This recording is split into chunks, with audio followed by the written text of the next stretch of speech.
Well, good evening. I'm Greg Sathoff. I'm the chair of the History and Intellectual Program Committee for the Colonnade Club. It's great to have everyone here. On this day in history, two very disparate events took place. In 1943, the Pentagon was completed. And in 1967, the first Super Bowl was held when the Green Bay Packers defeated the Kansas City Chiefs in Los Angeles.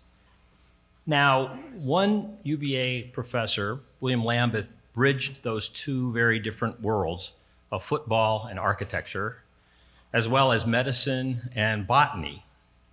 And our speaker today will explain how that occurred and what kind of individual brought such talent and whose legacy endures to this day. I'd like to just recognize out of this distinguished group just a few people. Richard Wilson, Professor Emeritus of Architectural History, is here, as well as Sandy Gillum, the UVA historian, and another architect, an architect of medicine, Don Detmer, who is my predecessor as chair of the History and Intellectual Program Committee, is also here. Our speaker, Robbie Hodgson, has just completed his fourth year of studies at the university, actually in 3.5 years. And he has a BA in global studies with a concentration in global public health. Robbie did his capstone research on water and sanitation in India and is the outgoing vice president of one of the oldest fraternities on grounds, Theta Delta Chi. He will be serving as a Peace Corps volunteer in Moldova beginning this May, and he will focus on health education and plans to have a career focused on both humanitarian aid and development. Robbie.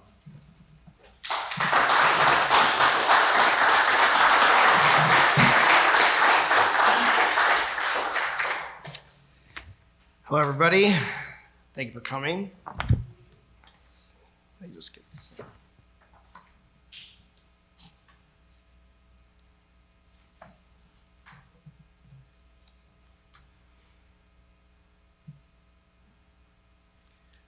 So, Dr. William Lambeth was born on October 27th in 1867 in Thomasville, North Carolina.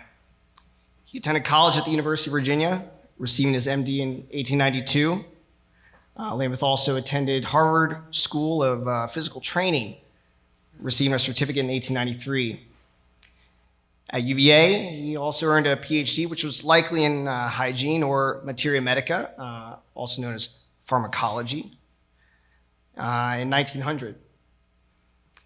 Lambeth was married to Frank Irene Stallings, who was also from North Carolina. They resided in Lambeth's home next to Dell Pond for a majority of his time at the university. Lambeth was the university superintendent of grounds from 1905 until 1928, who was the individual in charge of the expansion and management of the buildings and roads here on UVA's grounds. He resided on the General Athletics Association at the university from 1897 until 1921 and became an authority on college athletics, especially in the South. Lambeth was more than once president or director for several intercollegiate athletics associations, and he pushed for extensive reform for the athletes' well-being. Lambeth was the author of several books, a frequent contributor to newspapers and magazines, both academic and medical and athletic, and a member of the Raven Society, Phi Beta Kappa, and Sigma Phi Epsilon, a fraternity here on grounds. He was a student, a teacher, a mentor, and a friend of all at the university until his death in 1944. 2019 was the 75th anniversary of Lambeth's passing. So it's important that we recognize Lambeth's role as a foundational member of this university and an invaluable professor, student, and collaborator. His contributions to the university extended far beyond just football, and his passions for the students, their well-being, and their ability to thrive forged the backbone of the university that I've come to know and love today. So welcome to Aesthetics and Athletics. I want to thank all of you for coming to be here today. I'm very excited. This is my first time giving a presentation like this. And thank you to the Colonnade Club, the Historic and Intellectual Program Committee. Thank you to the Special Collections Library for letting me do all of the extensive research that I had to do over the last 10 months. Thank you to Sandy Gillum and Richard Wilson for coming to be here today. I really appreciate it. As members of the Colonnade Club, it's very obvious that you are all dedicated to this university. Dedicated to its students, dedicated to its beauty, and dedicated to its success. Today, I hope that you leave with a better understanding of who Dr. William Lambeth was and why it's so important that we preserve and protect his history. Lambeth spent his life with his hands stretched across many different projects. He was dedicated to the university's athletes and their safety. He was dedicated to housing the university students and expanding its grounds. And he was dedicated to preserving Jefferson's history and Jefferson's legacy here at UVA. This quote is from one of Lambeth's most authoritative works, Jefferson as an architect and designer of landscapes. It was written in 1913. I really like this quote because I think it shows how dedicated Lambeth was to ensuring that Jefferson received the credibility and the recognition for the work that he did as an architect here at our university.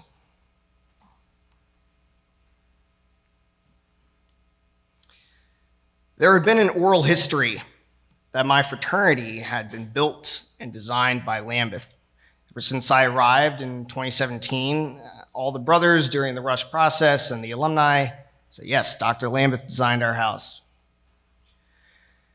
There was a architectural thesis done by Bill Newman, one of our past alumni, who graduated in 1975.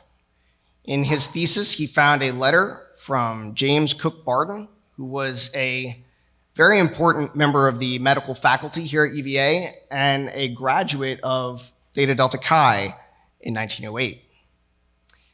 James Barton says that Lambeth was the designer of our fraternity, and I think that's important to recognize that Bill Newman was able to find some evidence like this. I also think that there was more evidence that was necessary in order to really give Lambeth the recognition that he required. So I decided to try and corroborate this evidence.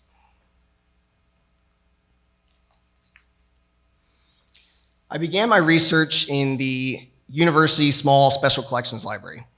I hope that most of you know what the Small Special Collections Library is, but for those of you who don't, it is a vaulted, underground library with thousands upon thousands of manuscript collections, which date back to Jefferson's time.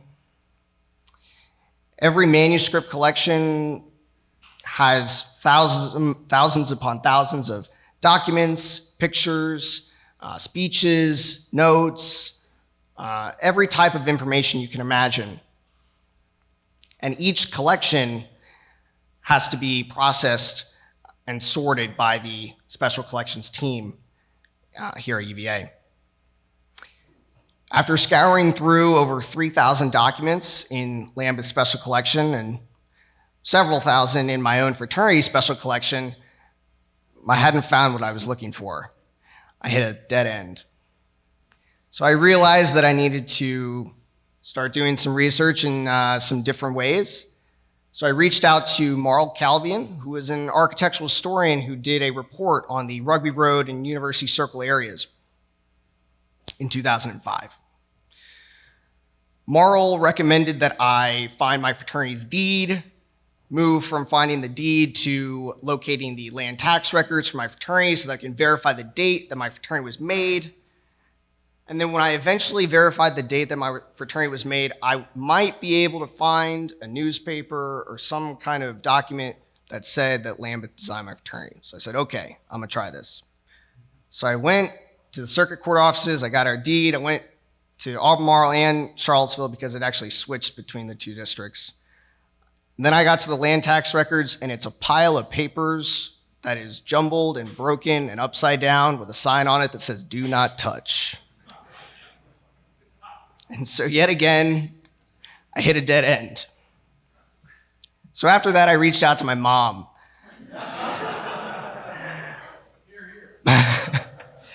My mom has been very interested in genealogy for a long time. She has researched my family tree extensively and considers herself to be kind of an expert of the sorts. So I enlisted her skills, and she found me the closest living relative to Lambeth, actually a relative of Lambeth's adopted daughter. I Facebook friended the person on Facebook. We chatted a small amount, and he said he had nothing for me. It was nice to meet him, but So I was at another dead end. And then I thought, what about the Cavalier Daily? It's been around since 1890. They might have something. For those of you who don't know, the Cavalier Daily used to be called College Topics back in the early 1900s. So after a couple hundred manuscripts, pictures, and clippings, I finally found the book, which was going to contain the evidence that I needed in order to corroborate Bill Newman's work, which was almost 50 years ago. It was going to legitimize my fraternity's connection to Lambeth, legitimize the historical and architectural significance of my fraternity, and provide us a perspective on Lambeth that we really didn't understand yet. But before we open this book, let's take a look back at what Charlottesville was in the early 1900s. The turn of the 20th century was a very foundational period for the university. There was so much collaboration, decision-making, trend-setting, and forward-thinking. Every faculty member at the university was grossly involved with the day-to-day operations of a university which seems so immense to us today. With just under 600 students, the university was smaller than how many students go through Intro to Biology every year at this university. This community was driving innovation in the Charlottesville area, which was fueled heavily by the funds which rolled in after the infamous Rotunda Fire in 1895. The corner was very much a cornerstone of the student-faculty community. There were shops and restaurants and offices, which were arranged all across West Main Street. Aside from the addition of a few high-end bars like Trinity and Boylan Heights, it had a very similar flavor back then as it does today. It means a lot to the students, it means a lot to the faculty, and it means a lot to the Charlottesville community. Looking closely, you can still see that the Virginian, which is depicted here in a sketch done in the 70s, but of the corner after World War I, was still next to Ellwood Avenue, and students still went there every day. Charlottesville natives interacted very closely with the students at the university, which is a little different than today, but you can imagine it might be a little more difficult to accept 16,000 people versus 600.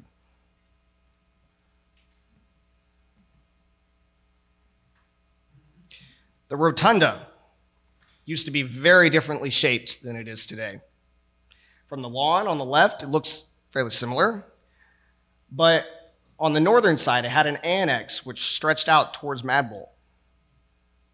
The annex contained offices for students and residents of the lawn, faculty members. It also had a rather large auditorium in it for large lectures. But unfortunately, there was a fire that struck in 1895. It started in the northwest corner of the annex, and it moved very, very quickly throughout the rest of the building. As soon as the fire had struck, the entire Charlottesville community, the students, the faculty, all came together to attempt to save everything that they could from the burning rotunda. There were students who had thrown the Jefferson statue onto a mattress and were trying to drag it out of the rotunda, which they were successful. There were students and faculty who were grabbing books and portraits and just getting them as far away from the rotunda as possible, down into the East Range, into the West Range, every nook and cranny that could fit anything. One individual, James B. Baker, who was the secretary of the library here at the university, at the rotunda at the time, was paramount in saving some of the more priceless documents here at the university, and those are the Jefferson Papers, which now reside at the small Special Collections Library. Luckily, the leaves had not fallen off the trees yet, otherwise the fire would have been able to easily skate across the lawn. But rather, when you looked at the lawn, you could see chains of people throwing buckets of water back and forth, and books one way, buckets of water the other way. There was even one professor, Dr. Eccles, who is a renowned mathematician, and most of us know today for the Eccles Scholar Program and Eccles House, attempted to dynamite the Annex off of the rotunda. He was unsuccessful. So the entire community rushed together to try and save the rotunda. But unfortunately, about 70 years after Jefferson's death, the clock stopped at 5 minutes to 12, and the roof collapsed. A lot of people were really sad when the rotunda fell down. They thought it was the end of the university. No longer did the University of Virginia have a chance to become one of the big names. It was going to forever be a small, useless college and would never amount to anything. But some people, like Lambeth, some people thought that the university would rather rise up from the ashes, and that it would become bigger and better and greater than it ever would have with that original rotunda. The aftermath of the rotunda kind of reminds me of last April when the Notre Dame in Paris burned down. Funds from outside of Charlottesville, outside of UVA, outside of Virginia, outside of the US flowed in order to redesign and restore Jefferson's rotunda. Stanford White, of the prominent architectural firm McKim, Mead & White, was selected to redesign and reconstruct the rotunda. The redesign had a slightly larger interior, a large 2-story dome space, which was present actually until the remodeling of the rotunda in the 1970s, when they decided that they wanted to move back to the Jeffersonian interior. The rotunda finished its construction, its reconstruction, right at the end of the period at the university defined by the chairman of the faculty, which was the precursor to the university's first president in 1904.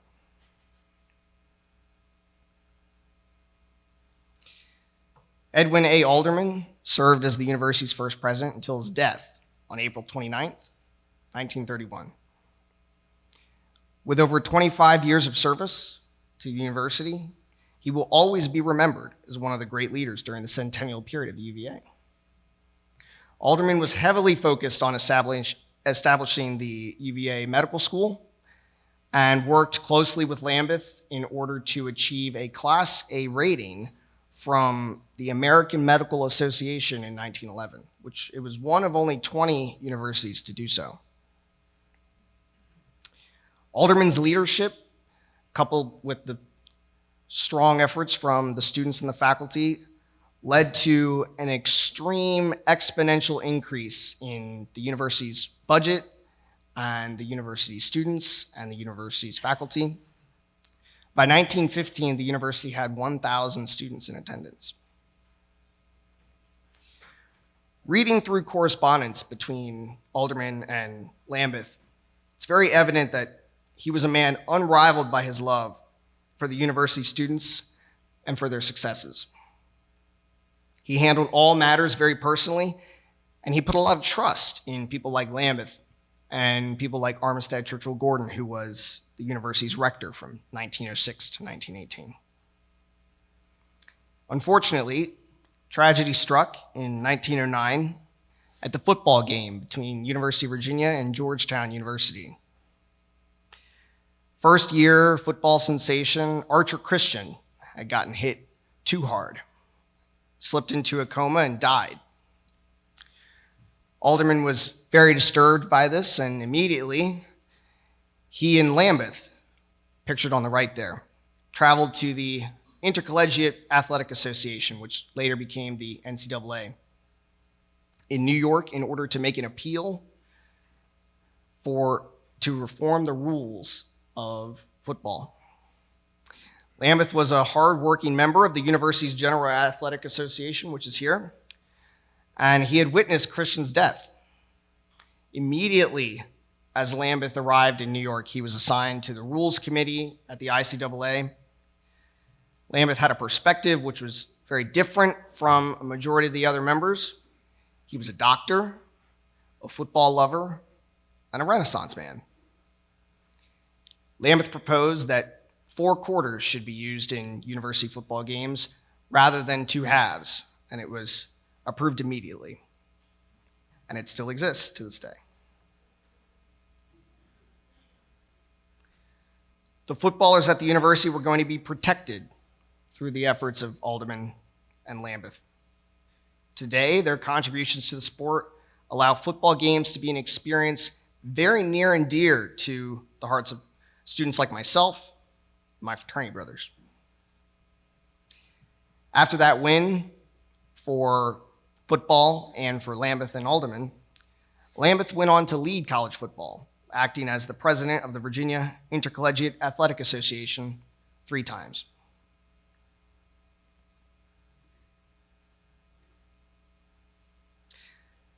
Lambeth Field held the heart and soul of UVA's athletic program until the creation of Scott Stadium in 1931. This is a game between Virginia and Vanderbilt in 1919. Unfortunately, we lost 6-10. But as you can see, the stands were still packed with university students, Charlottesville residents, and faculty members alike. Those fans were definitely looking for seasons like that of 1914 and 1915, when UVA was actually only defeated once each year.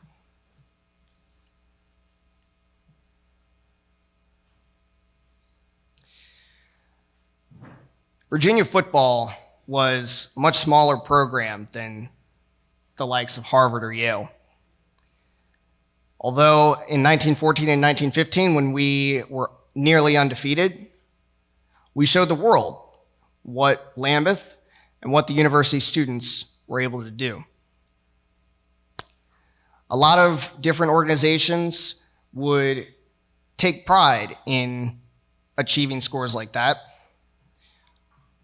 But when I read a letter from Lambeths and Curls, the university's yearbook, it was a fake letter from the Lambeths and Curls to a imaginary incoming student.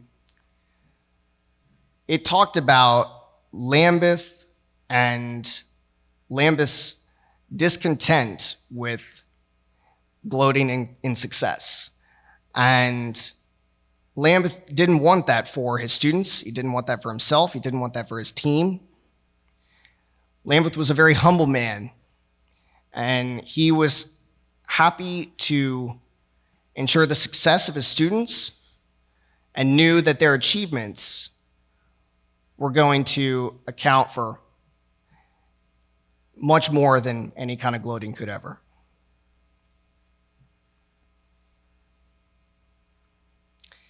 This is a video of Princeton versus Harvard in 1919. I wasn't able to find any University of Virginia archival footage, but I just think it's really fascinating to see that, just like today, football is a strong part of our society and our culture.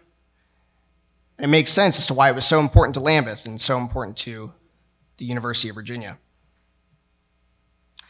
So we've talked a lot about athletics, and a lot of people understand that Lambeth was very connected in regards to athletics. But that wasn't all behind Lambeth's work.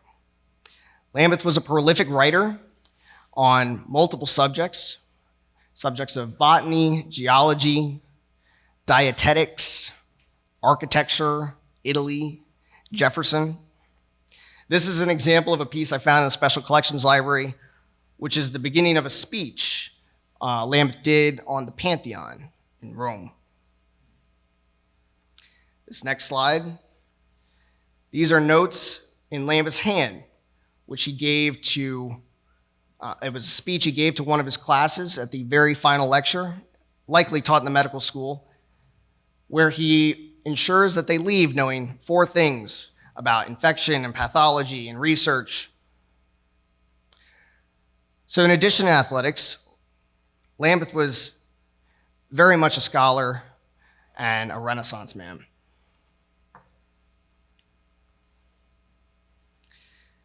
Pictured here is the Dell Pond. Most of you should be familiar with the Dell Pond, but if you're not, it's over behind the old dorms, and there's a basketball court near it. The Lambeth House, which Lambeth and his wife lived in for a long period of time, right here. A long period of time during when they were at the university. Still resides there today. It houses some offices for the Curry School. While Lambeth lived at his house, he was a designer of these Italianate gardens, which he constructed through his visits from America to Italy and back.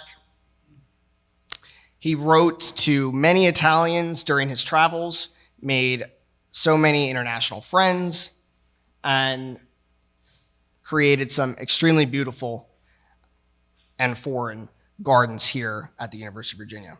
Unfortunately, they no longer exist, but there is a gate from the gardens that still exists there, which I urge everybody to check out. This is an example of the Order of the Crown and medallion from the Order of the Crown, which is from Italy. Lambeth was so dedicated to spreading Italy's culture here in America and around the university that he was awarded as a decorated knight with the Order of the Crown. It's kind of funny that decorated knight actually translates to cavaliere in Italian. So I guess it was just meant to be. This is an example of an Italian Order of the Crown medallion. I don't know if Lambeth still exists somewhere, but I'll find it one day. But Lambeth's love for design did not stop with his devotion to the gardens near his home. This is an example of some notes which I found early on in my research. It's a drawing of a plot with the athletic field in the bottom left and the athletic clubhouse site in the bottom right. And maybe for some of the fraternity men here, you might recognize that that's actually the plot of Theta Delta Chi, where it sits now. Theta Delta Chi, new charge. I found this so early on in my research that I thought I was very close to finding what I needed to corroborate Bill Newman's work, but I still had about 10 more months of research to go. The house was constructed near the end of the spring in 1915, and it's been occupied by the Brotherhood of Theta Delta Chi for over 100 years. Theta Delta Chi has only been my home for 1.5 years, but let's zoom in a little so you can see that. There's the house right there. So as you can see, Lambeth Field, where all the football games were played, and just here, I'll point it out right there. And that house still sits there right here today. I really like to think about what life was like in those 15 years when the football games were still going on. Like, isn't it crazy that those brothers in that house had the best tailgating seats that you ever could imagine? Architectural review boards have been very hesitant to state that Lambeth constructed the house at 1811 Lambeth Lane. With my discovery of the College Topics article, which we'll see here soon, Bill Newman's work can finally be corroborated, and Lambeth's name should officially be connected to this beautiful Jefferson Revival fraternity house. It has been such an integral part of my experience here at the university. I can't imagine my life without my fraternity brothers or without this beautiful house. This is the page in the College Topics archive where I found my fraternity's mention. I know it doesn't look that special, but let's zoom in a little. So in that second paragraph, the Theta Delta Chi's have purchased the handsome home built by Dr. Lambeth just at the entrance to Lambeth Field. It is a large brick structure with imposing white columns and is a worthy addition to the large number of fraternity houses at the university. When I read that sentence, I think I fell over. I don't know. My memory just left. But then I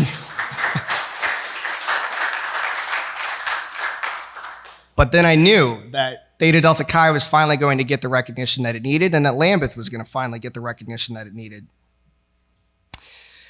The United States Department of the Interior in the late 70s described our house, one of the district's most architecturally noteworthy fraternity houses is Theta Delta Chi, 1811 Lambeth Lane. And now everybody can know that Lambeth was connected to it.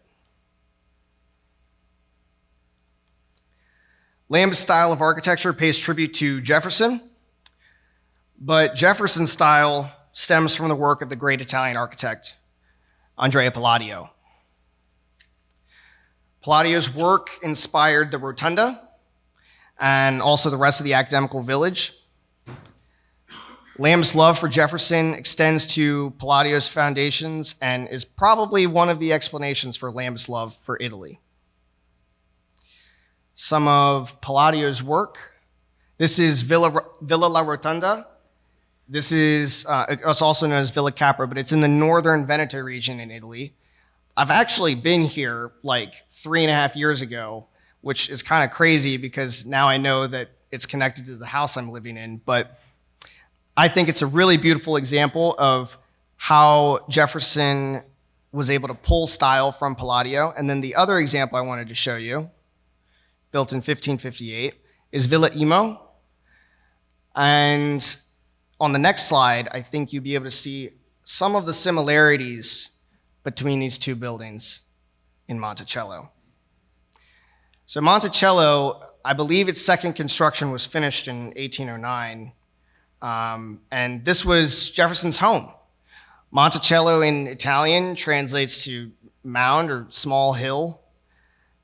I put this up so that you're able to see how similar it is to Palladio and then how similar it is to our wonderful fraternity house at 1811 Lambeth Lane. So this is the house that I've come to know and love. I took this picture in early April of last spring. The 2-story Tetra-style Roman Doric portico, or the roof and the columns, of this house has provided me a lot of shelter during my time at the university. As a Floridian, it's kept me dry and warm from the snow. As a student, it's sheltered me from the anxieties and the stressors which come from final exams and big group projects. And as a fraternity man, this house has given me a space to engage with, grow with, and learn with the 40 brothers which have resided there over the last few years, some of which are here today.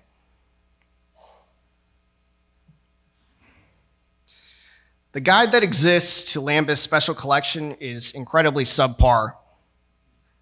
It is necessary that the university prioritizes the processing of his collection so that students like myself and others who aspire to embody Lambeth and his values, and consequently Jefferson, in their studies can learn from his work.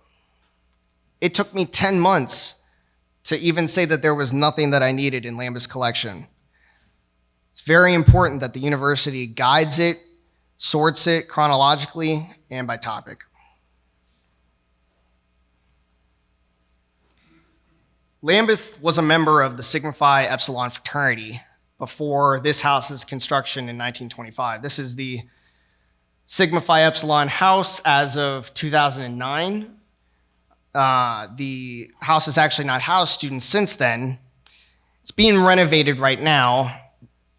The columns actually look incredible, and I hope that the renovation continues to go well, but I think that even though Lambeth didn't live in this house, he would feel very sad to know that for over 10 years, it hasn't been doing what his dream was, and that was to house the university students.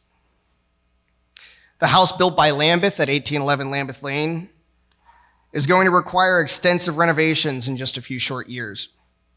The life of a fraternity house is full of ups and downs, but we can't let Lambeth's work be forgotten, and we can't let his vision for housing the university students be ignored.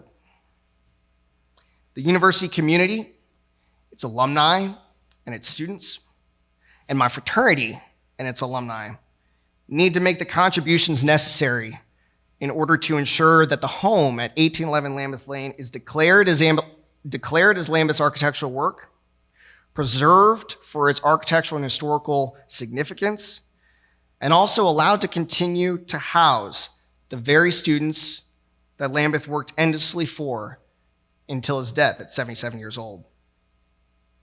One option for this maybe could even be a plaque at 1811 Lambeth Lane honoring the good doctor. We as a university owe so much to Lambeth. But above all, we owe him the continuation of his dream, that students of this fine university have a place of their own for learning, for laughter, and for loving our dear old UVA. Thank you.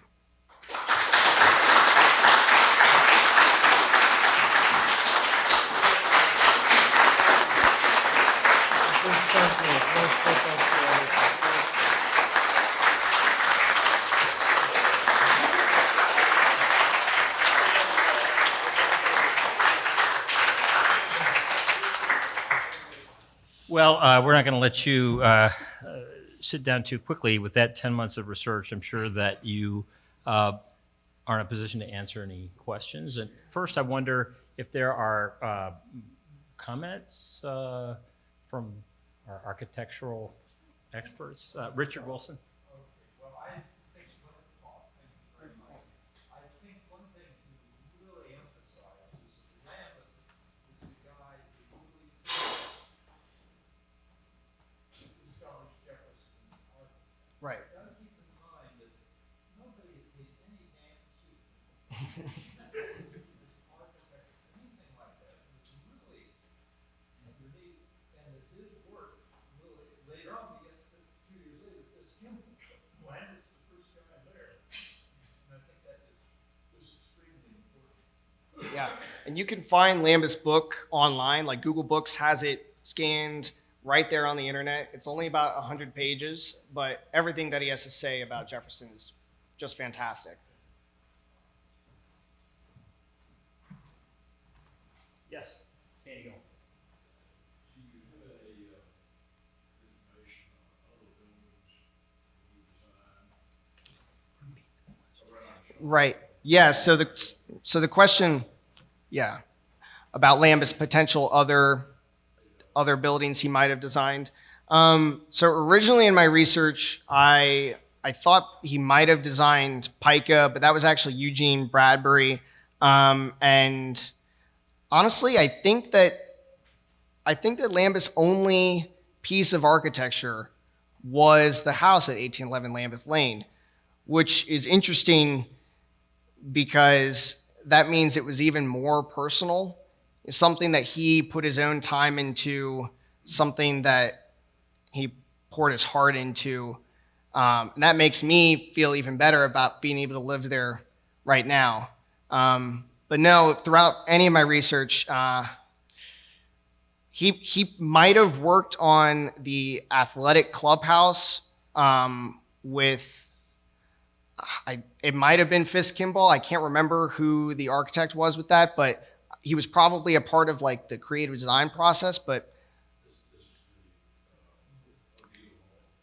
Yes, O'Neill, which is right next to my fraternity as well. But yeah, no other private houses. He designed this house specifically for a fraternity, specifically to house university students, and it was his house. So you said he designed Lambeth Field, right? Right. So Lambeth actually, that was a question about Lambeth designing Lambeth Field. Lambeth did not design Lambeth Field. I don't remember the architect who designed Lambeth Field. It might have been Fisk Kimball as well. But Lambeth, the field was named after Lambeth for his extensive contributions to football and those 2 years, of course, of incredible 8-1 seasons. But no, Lambeth did not design the Lambeth colonnades. Yes, Savannah. So if Lambeth never had any, I guess, architectural experience, why did they Dell Pond reach out to him to help design?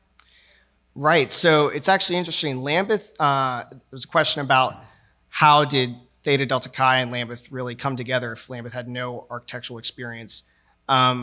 So I believe that this project, right, this project of Theta Delta Chi's house was not a project for Theta Delta Chi.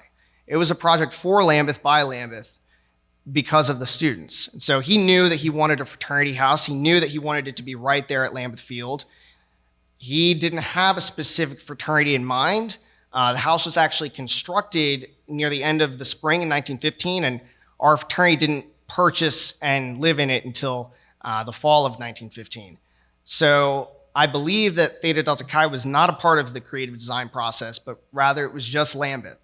And so it was all his decisions, which is really fascinating. Yes, in the back.